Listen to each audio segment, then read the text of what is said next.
It is now time to ask an expert. That's right. Wednesdays, we talk nutrition, and today our topic is diabetes. 24 million Americans have been diagnosed with diabetes, and it's estimated another 57 million Americans have pre-diabetes. And registered dietitian Laurie Meyer is here to tell us, first of all, what causes diabetes. There are the two types of diabetes, and what we're mostly talking here is the type 2 diabetes, which is reaching these epidemic proportions. Type 1 tends to be more of a hereditary autoimmune disease, but it's the type 2 that really seems to be affected by our diet and our lifestyle.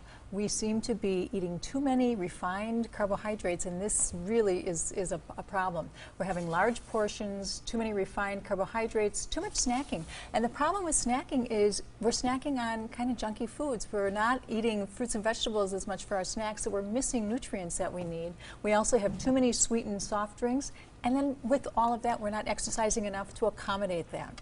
So are there any foods that can help us combat diabetes? What can we do?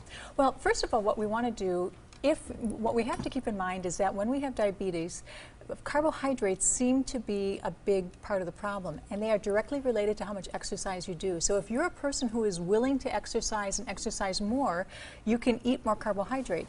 But if you're not exercising, or if you're a couch potato, you really have to minimize that. In addition, we have to exercise, really watch the type of fat. But when you ask about the types of foods to eat, fish in particular, salmon, any of those omega-3 rich foods, because we're finding that the omega-3 fats and the vitamin D in them actually help to lower the insulin levels and insulin resistance and help to lower blood sugar levels. What is it about cinnamon that we hear so much about? Well, cinnamon has an antioxidant, a proanthocyanidin in it. That Easy for you to say. It mimics insulin, so that when we ingest cinnamon, it's like we're getting a little boost of insulin, like a natural insulin, and so it will actually help lower blood sugar levels, also triglyceride levels, also LDL levels.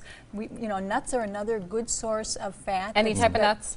All of the nuts seem to be good, and the research shows that if you eat about an ounce of nuts most days of the week, it's really going to significantly reduce your blood sugar. Olive oil, probably, if you have to pick one fat for a diabetic, pick olive oil. Not only is it the monounsaturated fat, but there's vanadium, which is a mineral that directly helps to lower blood sugar levels. And then vegetables, we found that the people who eat the most vegetables tend to have the least diabetes. Put your olive oil, a little vinegar, and that vinegar is also going to help lower the blood sugar. And then the good news, right on the end here, we have chocolate, the dark chocolate. We always like to hear the chocolate. They found that there are compounds in the chocolate that may actually help to lower blood sugar levels, also lowering blood pressure. So a little bit of dark chocolate, but it has to be at least the 70%. An ounce of prevention, Laurie. Thank you very much. And an ounce of chocolate. Thank you very much. Very interesting. So do you have a question for any of our experts? Email them to asktheexpert@todaystmj4.com. You can also leave a voicemail. The number is 967-5253. Laurie, thank you again. And we are back after this. On the next Access Hollywood, Julia Roberts reveals